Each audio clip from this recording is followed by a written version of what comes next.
semaine qui s'ouvre. Merci de renouveler votre confiance à BSI TV. À la une ce soir, 21 jours après la signature de l'accord politique du dialogue, un nouveau gouvernement que dirigera un opposant issu du dialogue sera mis en place.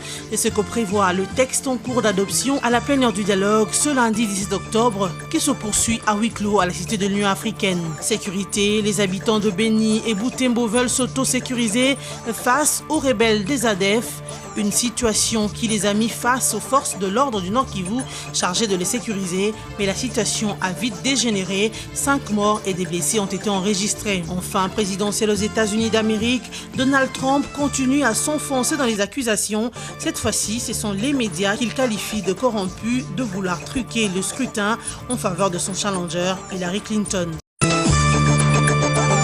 Un nouveau gouvernement dirigé par une personnalité de l'opposition sera mis en place dans les 21 jours qui suivront la signature de l'accord du dialogue tel que prévoit le texte en cours d'adoption à la plénière.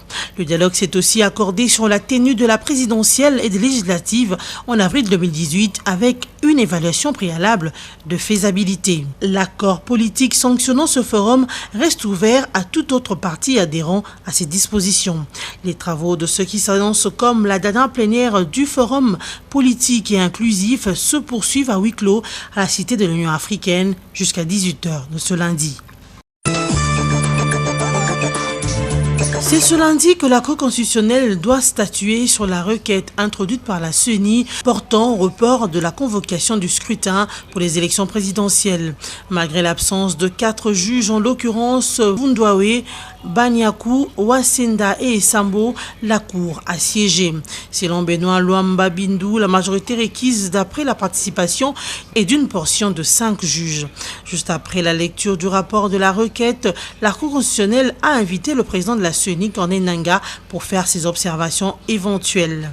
Corneille Nangaa s'est présenté, assisté des avocats, conseils et secrétaire exécutif national Ronsard Malonda. Et par la suite, la Cour a autorisé au président de la CENI de se retirer et a ordonné la comparution des avocats et du Sénat en vue de présenter d'autres informations supplémentaires pouvant éclairer la religion de la Cour en appui de la requête. L'heure semble être dure pour la Cour constitutionnelle et la CENI, d'où des questions se posent.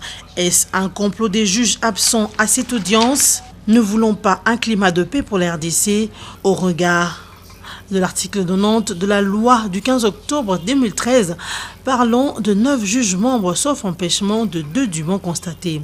Que la Cour constitutionnelle ne peut-elle pas trouver un accord pour enfin prononcer le verdict? Ou encore y a-t-il anguille roche causant l'absence de ces 4 autres juges? Pendant ce temps, la plénière se poursuit à huis clos à la Cour constitutionnelle. C'est donc un dossier à suivre. La situation sécuritaire demeure tendue dans la cité de Kenankuma, chef-lieu de Kabeya-Kamwanga, dans le Kasaï central. Après 3 jours d'affrontements entre des personnes identifiées à la milice du chef Kamwina Sampou et les militaires basés dans cette cité, plusieurs dommages ont été enregistrés. Ces miliciens, pourchassés par les FARDC, ont quitté Kananga après avoir sémé la terreur dans cette partie de la province. Passons par Kabeya-Kamwanga où ils ont pillé certains fonctionnaires de l'État, des bâtiments administratifs, mais aussi incendié le bureau de l'antenne de la CENI. Les troupes de Kamwina Sampou se dirigent vers le lac Mukamba. Ces affrontements ont fait 17 morts, dont 5 à Kabeya-Kamwanga et 12 au lac Mukamba, dans le camp des assaillants. Et 24 autres miliciens récupérés par les FARDC, dont une douzaine à Kabeya-Kamwanga et une autre au lac Mukamba. Un renfort des militaires est dépêché sur le lieu pour appuyer les unités sur place. Les forces armées de la RDC multiplient donc les efforts pour mettre fin à ces affrontements et appréhender les auteurs de ces troubles. La société civile du Nord Kivu se dit inquiet des initiatives d'autodéfense prises par les habitants de territoire de Béni et Lubero pour combattre les rebelles présumés ADF. Dans une déclaration, Étienne Kambala, rapporteur général de cette société civile, a indiqué que ces initiatives sont dangereuses et risquent d'embraser la province du Nord Kivu. Cette population qui veut se faire vengeance dans la ville de Butembo s'est organisée en groupe des jeunes d'autodéfense munis d'armes blanches, a voulu se rendre à Béni pour assaillir les ADF. Voulant intervenir pour empêcher ce mouvement des jeunes, les FARDC et la police se sont confrontés avec la population. Un affrontement qui a coûté la vie à 5 personnes, personnes, dont 2 enseignants, 2 élèves et un militaire FARDC, mais aussi plusieurs blessés. Cependant, la coordination de la société civile du Nord Kivu invite d'une manière urgente le ministre de la Défense nationale de s'investir sans complaisance dans la sécurisation de cette population pour mettre fin à ces initiatives périlleuses d'autodéfense initiées par la population du Nord Kivu. Par la justice congolaise, je voudrais déjà rentrer. Après sa démission, l'ancien gouverneur de l'ex-Katanga, Moïse Katumbi, a porté son combat contre le président Joseph Kabila sur le terrain économique, précisément dans le secteur minier. C'est dans les studios de la BBC Londres, vendredi dernier, que Moïse Katumbi a déconseillé fortement les investisseurs miniers à signer de nouveaux contrats avec le gouvernement congolais. Sinon, ils ne s'en prendront qu'à eux-mêmes, car, dit-il, le président Kabila est fait mandat. Il estime que les contrats miniers signés aujourd'hui n'engageraient pas le futur gouvernement et seront renégociés. Cet avertissement est un coup dur pour le climat des affaires congolais, surtout que la RDC traverse un moment de crise. Tenir ce genre de propos ne peut qu'envenimer la situation. Il faut noter que, durant son mandat en tant que gouverneur, Moïse Katumbi a plongé la province du Katanga dans une crise sans précédent et n'a pas l'habilité à influencer négativement les investisseurs qui veulent venir en RDC. En phase de disparaître sur la scène politique, Moïse Katumbi s'en prend aux investisseurs, croyant déstabiliser la République démocratique du Congo. Certaine que cet appel de non-investir en RDC ne sera pas écouté, la RDC reste ouverte aux investissements, voie de l'émergence du pays. Après la mise en place d'une cellule de coordination électorale au sein de la majorité présidentielle au cours de la dernière réunion tenue à Kingakati, l'AMP multiplie ses efforts pour la paix. Cette plateforme politique annonce donc une marche dite de la paix pour ce 19 octobre 2016. Cette manifestation, d'après le secrétaire général de l'AMP, a pour but de soutenir la Constitution et les conclusions prochaines du dialogue politique national qui se clôturera, sauf changement, ce mardi à la Cité de l'Union africaine. Cette marche de la paix est une occasion pour l'exécutif provincial de lever l'interdiction sur les manifestations publiques prises après les émeutes du 19 et 20 septembre dernier, occasionnées par la marche du rassemblement de l'opposition politique. Sachez aussi que les modalités de la marche de paix de l'AMP seront mises au point après l'autorisation du gouverneur de la ville de Kinshasa, qui se fait encore attendre. La rentrée académique 2016-2017 est officielle dans toute l'étendue de la République démocratique du Congo. Le ministre de l'Enseignement supérieur et universitaire a procédé à son ouverture le 15 octobre dernier. Théophile Mbemba a appelé au respect du principe d'apolitisme dans les universités.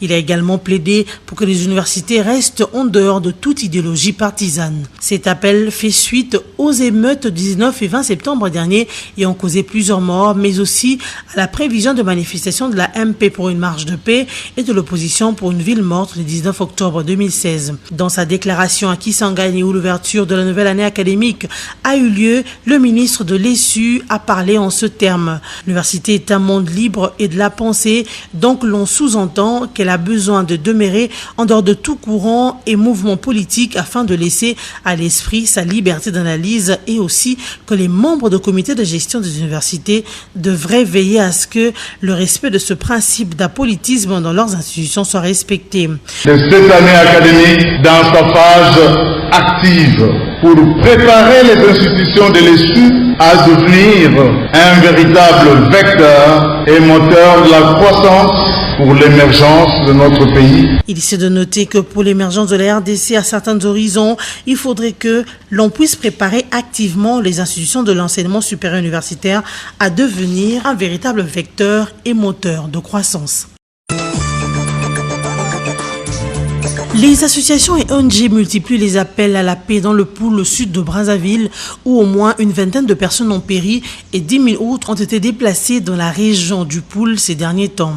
Le pouvoir congolais accuse l'ancien chef rebelle, le pasteur Ntoumi, et ses partisans de perpétrer des actes terroristes, tandis que ces derniers dénoncent de bombardements de l'armée. Des ONG et associations telles que l'association des femmes leaders du pôle ont appelé ce week-end dernier le pasteur Ntoumi à adopter une attitude responsable et le président Denis Sassou Nguesso à prendre des mesures qui s'imposent pour rétablir la paix. Même appel lancé par la Fédération congolaise des droits de l'homme et la coordination des réseaux et associations de la société civile pour la gouvernance démocratique et électorale. Les ONG et associations brassavilloises restent préoccupées par la situation du Poul où l'on compte plusieurs morts et déplacés depuis quelques semaines. À l'approche des élections présidentielles américaines du 8 novembre prochain, Donald Trump accuse les médias corrompus de vouloir truquer le scrutin en faveur de son challenger Hillary Clinton. Trump sous-entend par ailleurs qu'Hillary Clinton s'était dopée lors de leur dernier débat. Selon lui, certains médias corrompus mettent en avant des allégations complètement fausses et des mensonges éhontés afin de la faire élire. Suite à ses propos sur les femmes, Donald Trump est aussi visé par un déluge d'accusations de harcèlement et d'agression sexuelle qu'il a rejeté avec force. Le cycle de polémique dont fait part Trump continue à s'alimenter en multipliant les propos incendiaires, chose qui place Hillary Clinton désormais en position de grande favorite pour succéder à Barack Obama. Depuis quelques jours, Hillary Clinton a laissé ses puissants soutiens le travail de démolir le milliardaire. Pour sa part, Barack Obama a dénoncé l'attitude du candidat républicain qui accuse les médias d'être corrompus. Dans le cadre de la 4e journée du championnat de la Ligue nationale de football, le FC Renaissance a fait un nul de 0 but partout devant l'ASV Club le dimanche 16 octobre au stade de Martyrs. Dès l'entame du match, les deux équipes ont raté des occasions nettes. Dans la 40e minute, Manga Dianzenza pour le FC Renaissance a raté de trouver le cadre le montant du V-Club. Du côté de Poulain de Florent Ibengue, plusieurs occasions se sont présentées sans parvenir à tromper le gardien des Oranges. C'est sur le score de 0 but partout que l'arbitre a sifflé la fin du match. Après le match, le coach de deux équipes se sont dit satisfaits de cette rencontre. Pour Eric Chibassou, entraîneur de FC Renaissance, l'essentiel est fait. C'est un honneur pour son équipe de jouer contre l'ASV Club, surtout finir avec un match nul. De son côté, Florent Ibengue, coach de l'ASV Club, voir les deux équipes jouer a toujours été un souhait, mais il espérait voir l'ASV Club l'emporter, une chose qui ne s'est pas faite. Mesdames, Messieurs, voici le rappel de titre. 21 jours après la signature de l'accord politique du dialogue, un nouveau gouvernement que dirigera un opposant issu du dialogue sera mis en place et ce que prévoit le texte en cours d'adoption à la plénière du dialogue ce lundi 17 octobre qui se poursuit à huis clos à la Cité de l'Union africaine. Sécurité, les habitants de Beni et Butembo veulent s'auto-sécuriser face aux rebelles des ADF. Une situation qui les a mis face aux forces de l'ordre du Nord Kivu chargées de les sécuriser, mais la situation a vite dégénéré. 5 morts et des blessés ont été enregistrés. Enfin, présidentielle aux États-Unis d'Amérique, Donald Trump continue à s'enfoncer dans les accusations. Cette fois-ci, ce sont les médias qu'il qualifie de corrompus de vouloir truquer le scrutin en faveur de son challenger Hillary Clinton. Fin de cette session d'information. Merci de nous avoir suivis.